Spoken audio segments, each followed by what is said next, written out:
Undercover boss orders apple pie, notices the filling, and immediately calls the restaurant manager. Hello, everyone. Before we begin today's story, I have a small favor to ask. Please hit subscribe and turn on the notification bell so you never miss our channel's new videos. It's quick, free, and the best way to support us in bringing you more dramatic stories. Your support means the world to us. Where are you watching from? Drop your city or country in the comments below. Thank you very much. Now let's get back to our main character. The fork slid slowly into the crust, breaking through the golden shell of the apple pie. At first glance, it looked harmless, the kind of slice every diner in America should be proud to serve. But as he lifted the bite, something didn't add up. The filling wasn't fresh, the apples pale and mushy, the scent faintly chemical, like something reheated too many times in a plastic tub. It wasn't just disappointing, it was wrong. She passed behind him just then, the server in a clean but frayed vest, balancing a tray of mugs.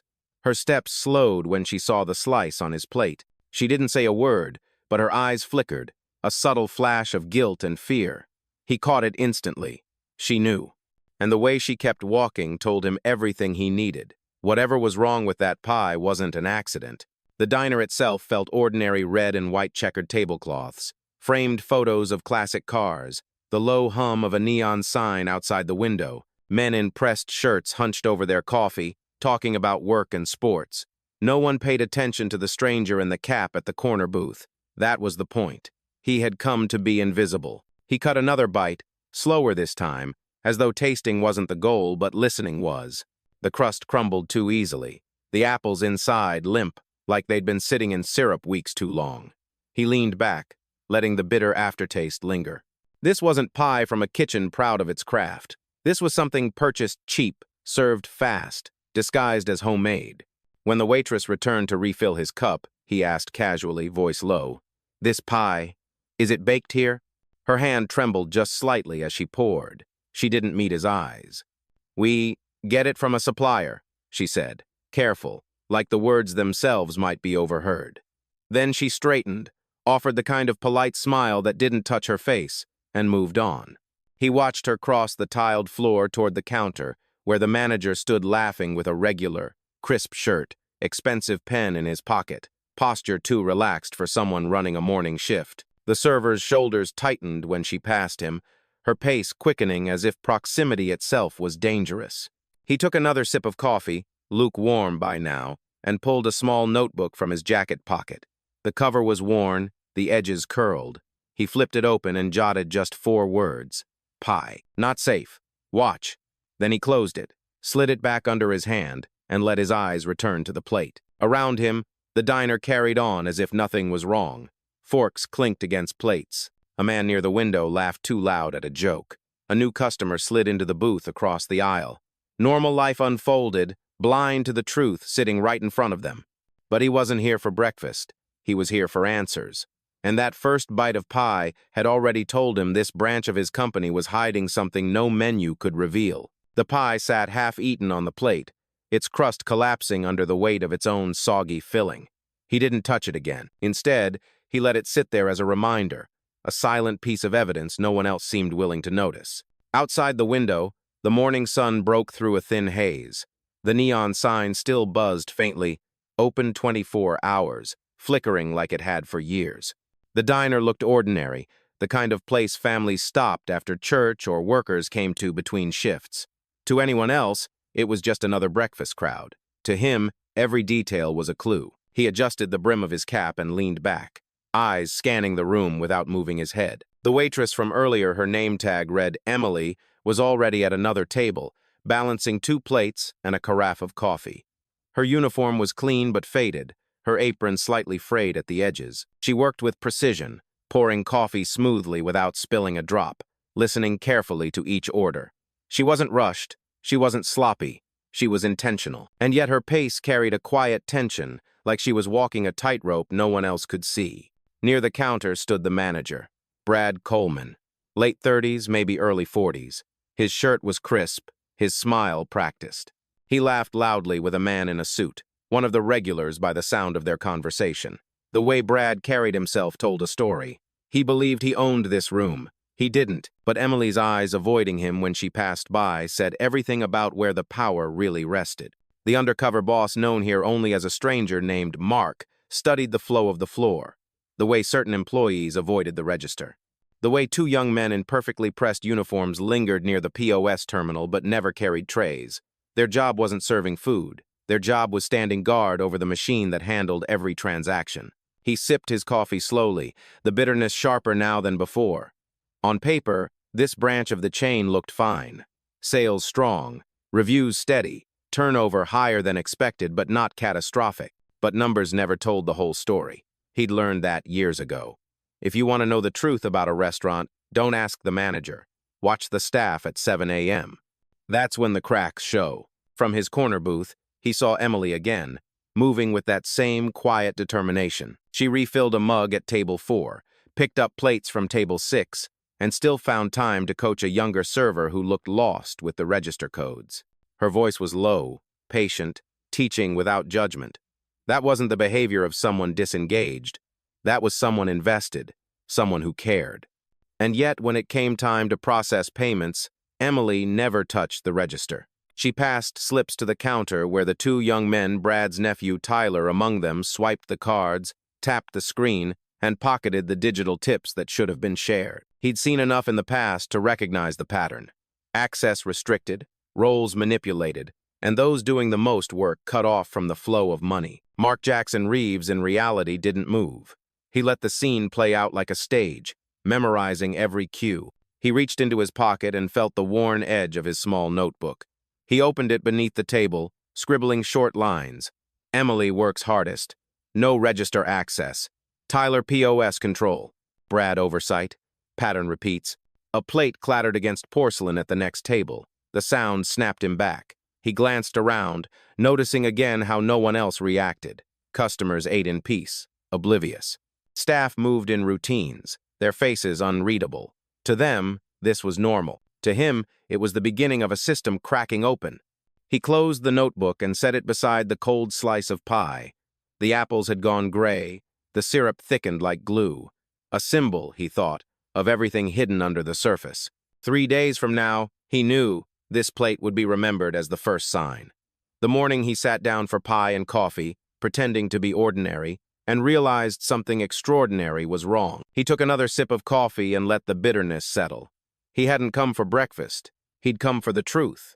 And the truth was sitting in plain sight, disguised as a slice of pie. Emily returned to his booth with a pot of coffee balanced in one hand and a tray of mugs in the other. She refilled his cup without asking, her smile polite but distant. Jackson, still hidden under the name Mark, waited until she set the pot down. His voice was casual, the kind of small talk a lonely traveler might make to pass the time. Busy morning, huh? Guess the tips aren't bad this hour? The pause was only half a second, but he caught it. Her hand didn't shake, her smile didn't falter, but her eyes shifted, just enough.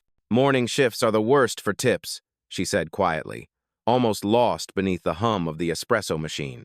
Especially when we split them, but only a few actually get anything. She said it like it was normal, like no one ever questioned it. Then she moved on, refilling another table before he could ask more.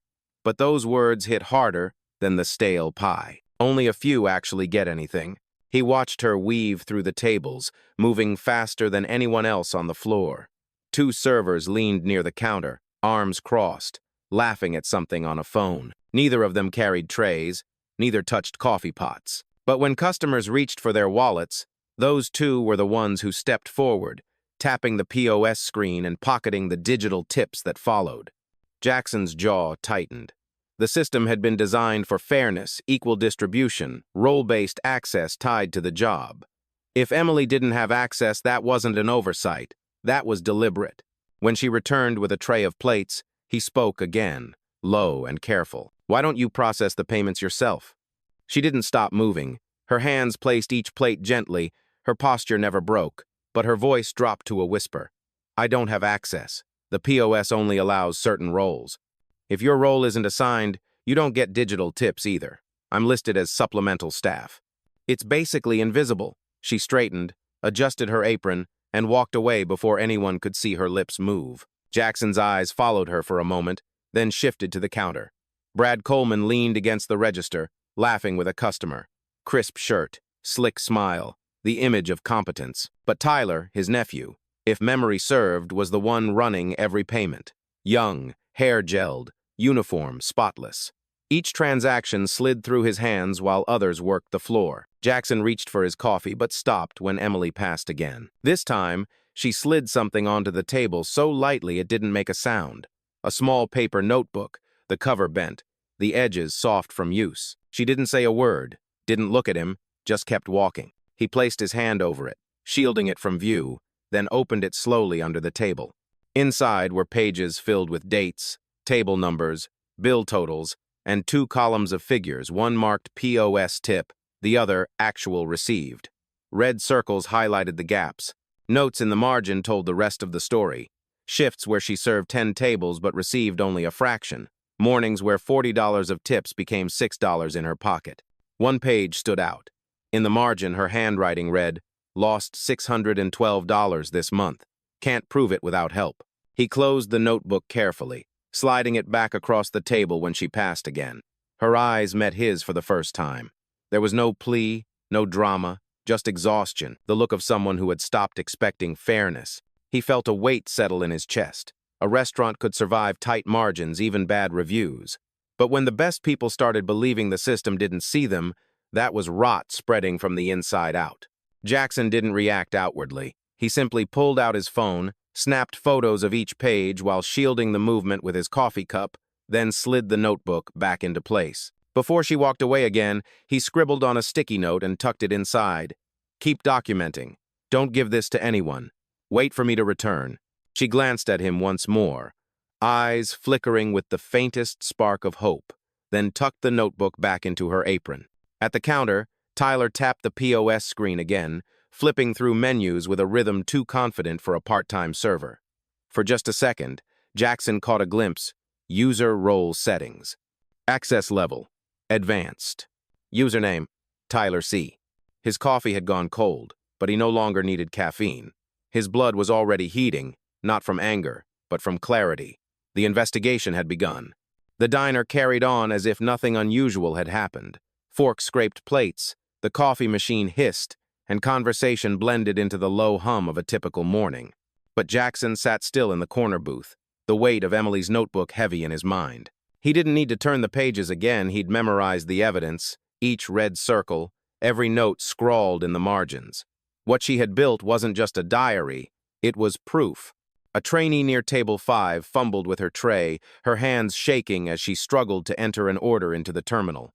Jackson watched her glance nervously toward the counter, where Tyler stood beside the register, arms folded, smirking slightly.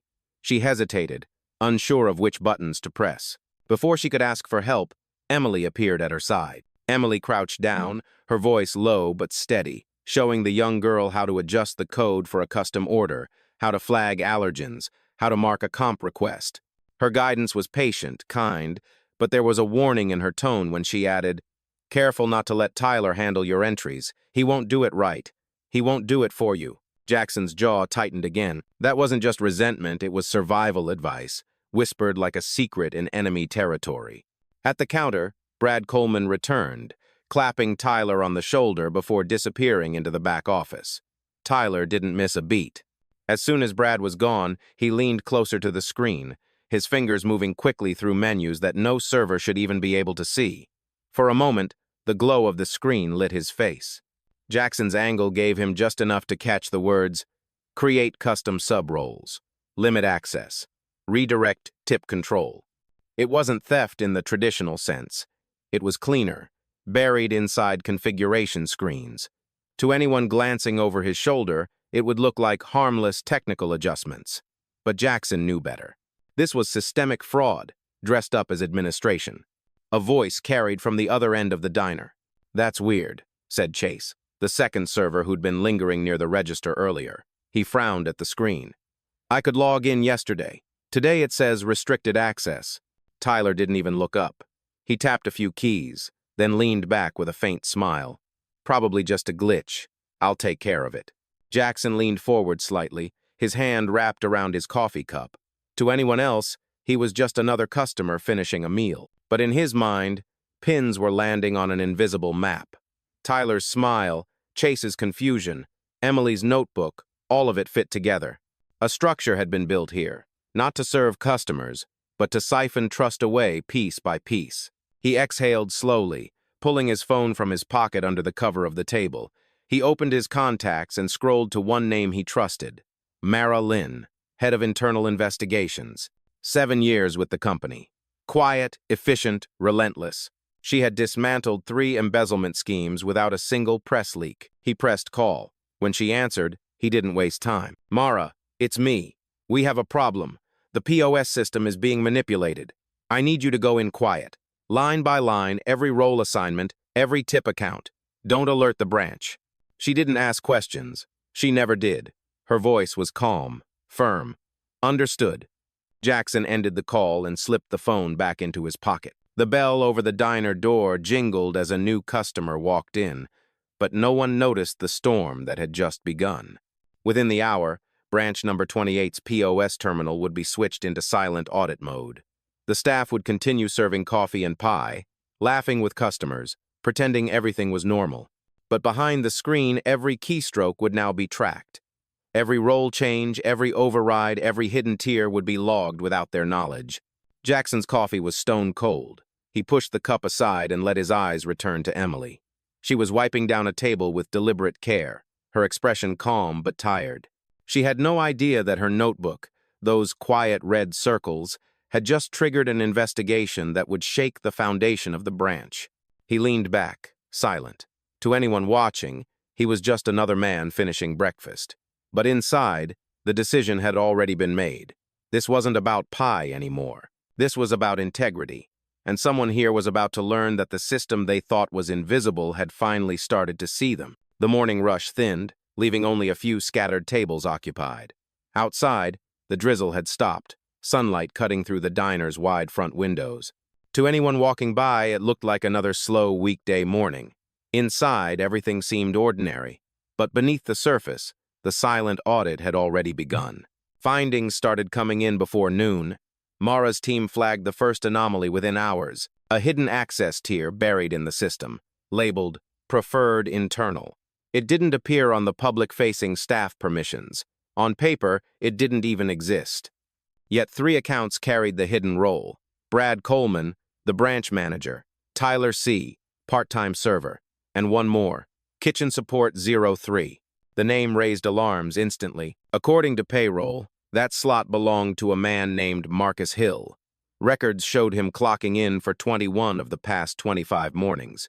But when Mara cross-checked HR, Marcus Hill didn't exist. No onboarding file, no tax forms, no social security clearance, just a ghost in the system, carefully planted to funnel money. Jackson listened in silence when Mara relayed the findings on their encrypted line. So, 3 accounts with invisible access. One of them isn't even real, she said. And in the last 30 days, digital tips totaled $4,800. 67% of that went through Tyler. 67%. Jackson repeated the number in his head. Tyler had handled less than 15% of tables during that same span. The gap wasn't a mistake. It was deliberate. Mara continued, her tone sharper now. We also traced weekly payouts labeled internal service processing fees. They've been transferring out every Friday to an LLC Douglas Henderson, registered in another state. The amounts match the missing tip differentials to the dollar. And the contact? Jackson asked quietly. There was a pause. Then Mara replied, an old email, Brad Coleman's. He thought scrubbing it from the branch server would be enough. Jackson closed his eyes for a moment, letting the pieces lock into place. Ghost employees, hidden access roles, money funneled into a shell company with Brad's fingerprints all over it. Emily's notebook had been right all along. She hadn't just lost tips, she'd been robbed systematically, day after day, while the system itself disguised the theft. He opened his eyes again, steady. Keep tracing every cent. Don't alert him yet. I'll handle the front.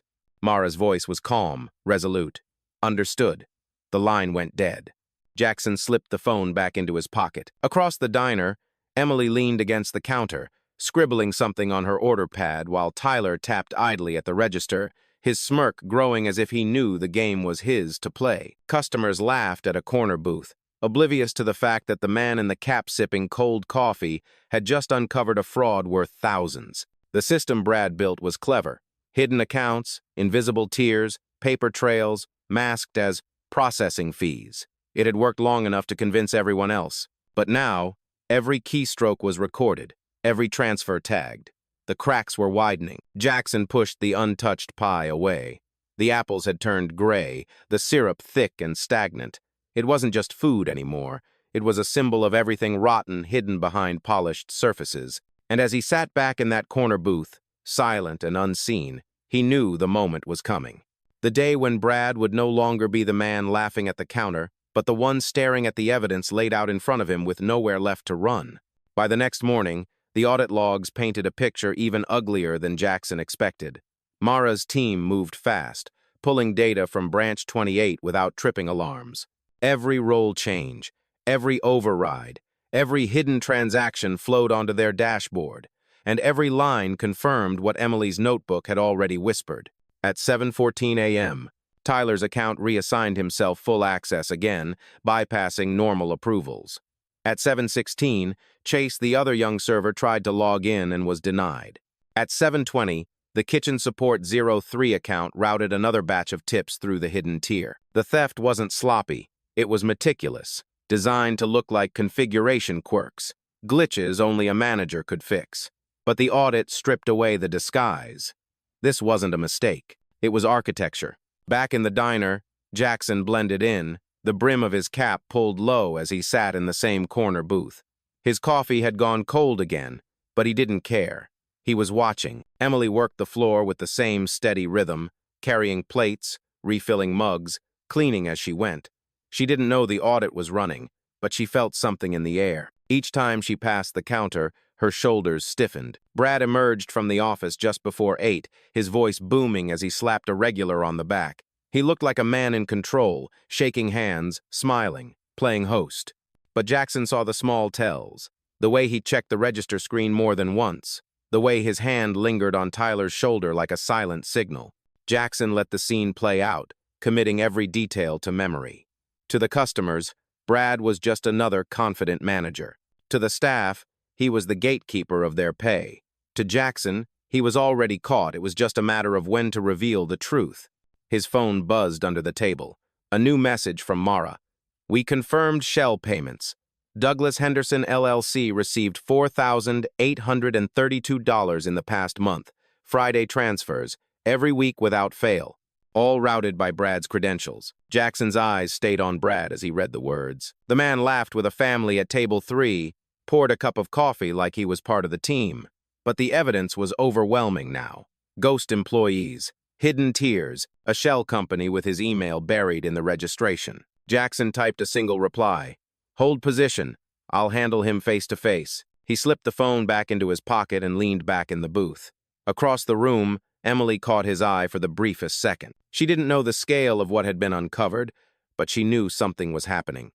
Her notebook had been a lifeline, and now it was the spark for an investigation that stretched far beyond her shifts. The smell of frying bacon drifted from the kitchen. A fork clinked against ceramic. To everyone else, the morning moved on like any other. But Jackson knew better. This was the calm before a storm. Brad thought he had built a system no one would ever question. He thought invisible accounts and silent transfers would keep him safe. But the silence was ending. And soon, every lie would be dragged into the light. The third morning began the same way as the others. A drizzle blurred the glass windows, the neon sign hummed, and Jackson sat quietly in his corner booth, disguised as just another tired traveler. The slice of pie on his plate went untouched this time. He wasn't here for breakfast anymore. He was here to confront the truth head-on. Emily passed by with a tray of mugs, offering him the same polite nod as before. Her apron looked a little more worn, her eyes carrying the same guarded distance. She didn't know today was different. She didn't know the man she thought was just another customer had spent 3 days collecting proof against her boss. Brad Coleman emerged from the back office with his usual swagger, sleeves rolled neatly, tie loosened just enough to suggest confidence. He patted Tyler on the back, muttered something that made the young man laugh, and then leaned against the counter like he owned the room. To everyone else, he was in control. To Jackson, He was a man standing on a trapdoor he couldn't see. Jackson finished his coffee, set the cup down, and slid out of the booth. His steps were steady, unhurried. No one looked up at first. The bell above the door had rung 3 times already that morning, customers coming and going, but when he stopped directly in front of the counter, silence rippled across the floor. Brad looked up, eyebrows raised. "Need something, sir?" His tone was smooth, rehearsed. Jackson's voice was calm, but there was steel underneath it. "Yes, I need you to explain something." He reached into his jacket, pulled out a folded set of papers, and placed them flat on the counter. Audit logs, transfers, the ghost account, every detail highlighted. The diner fell even quieter as he spoke. "For 3 weeks, 67% of digital tips have been routed through one account. Not because of service volume, not because of customer choice, because of access. Your access." Brad blinked, his practiced smile flickering. "I think you're mistaken. Must be a system glitch." Jackson didn't flinch. He slid the second page across. "Then how do you explain this? Weekly payments to Douglas Henderson, LLC. $4,832, registered under an email you used 5 years ago." The blood drained from Brad's face. Tyler shifted uncomfortably beside him, his smirk vanishing. Emily stood frozen by a booth, tray still in her hands. She didn't move, didn't breathe. Her eyes widened as realization dawned this wasn't a customer confronting a mistake. This was something far bigger. Jackson reached into his pocket again and placed a black business card on the counter. Silver letters glinted under the diner's dim lights. Jackson Reeves, CEO and founder, Sunrise Restaurant Group. A collective hush swept through the room. Customers looked up from their meals. Staff who had avoided eye contact for days now stared openly. Brad's mouth opened, but no words came. Tyler stepped back, suddenly smaller, suddenly exposed. Jackson's voice stayed level, unshaken. "I didn't build this company so families could funnel money behind closed doors. I built it so people like Emily, people who actually do the work, would be seen, respected, and paid." The papers remained on the counter, undeniable. The card stayed beside them, unmovable. The reveal was complete. And for the first time since he entered that diner, Jackson no longer looked like a stranger in a cap. He looked like the man who owned everything Brad thought he controlled. The silence that followed was heavier than the rain outside. Every eye in the diner locked on the counter where Brad stood frozen. The evidence lay between them: papers, audit logs, and that single black card. The mask he'd worn for years cracked in an instant. Brad swallowed hard, forcing a shaky laugh. "You can't just walk in here and accuse me.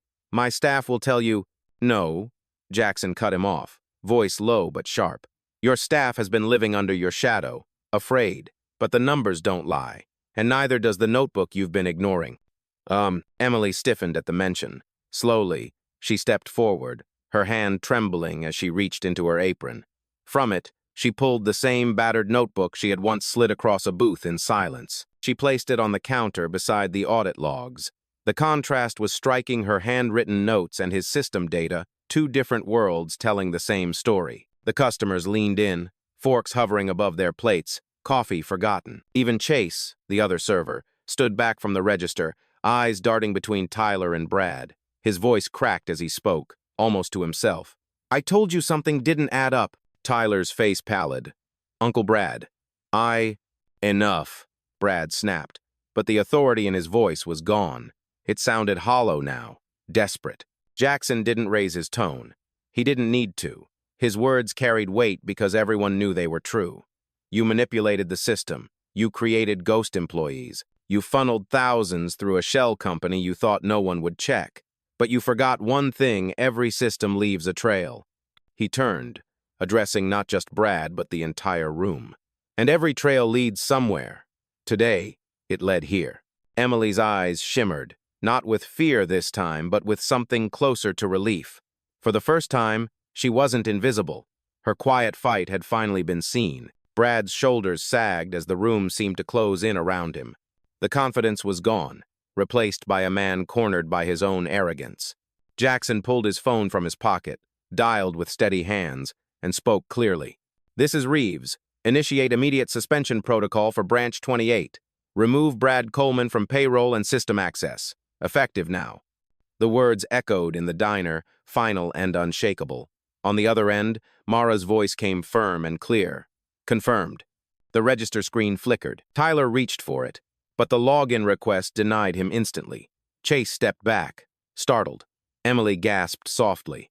The system had locked them out in real time. Brad's jaw clenched, his face flushed red.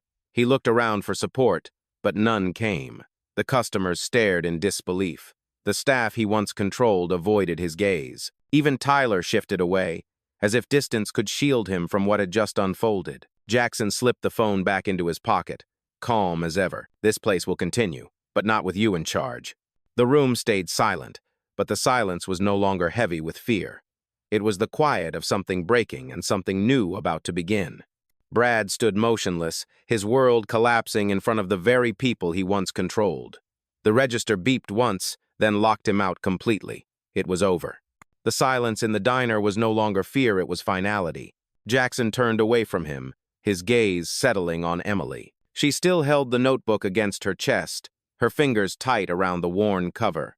For a moment, she looked unsure, as if waiting for the punishment that always seemed to follow truth. But Jackson's voice was steady. You were the only one who kept records. You refused to let silence win. From today, you're no longer invisible. You'll help us rebuild this branch, train the staff, set the standard, if you're willing.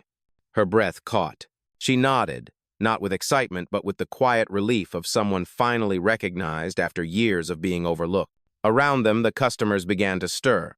Forks clinked softly. Someone whispered, "He's the CEO." Another said, "She's the one who saved this place." The tide had shifted. Respect no longer belonged to Brad, it flowed toward Emily, toward the truth she carried. Brad tried one last defense. "You can't do this to me. I made this branch profitable." Jackson faced him again, his words sharp. "Profit means nothing if it's built on theft. Leadership isn't about what you take, it's about who you protect." Brad's voice faltered. He had no reply. Jackson placed a final card on the counter, this one white with the company seal. "Corporate investigators will arrive within the hour. Leave your keys. Leave the floor. You're finished here." Brad's hands shook as he pulled the keys from his pocket, dropping them onto the counter. The clang echoed like a verdict. Then he turned, pushing through the diner door into the daylight, smaller than when he'd entered. The room exhaled. Emily's shoulders lowered. Chase stepped forward, finally free of the weight that had kept him silent. The staff looked at each other, realizing the balance of power had shifted. Jackson straightened, his voice dropping into the quiet that followed. "I didn't come here for revenge. I came to restore what was stolen, dignity, fairness, trust, and that work begins now." He picked up his jacket, nodded once to Emily, and walked toward the door. The neon sign buzzed overhead as he stepped outside, leaving behind a diner that finally felt lighter. Justice had been served not with shouting, not with spectacle, but with truth, and the truth was enough.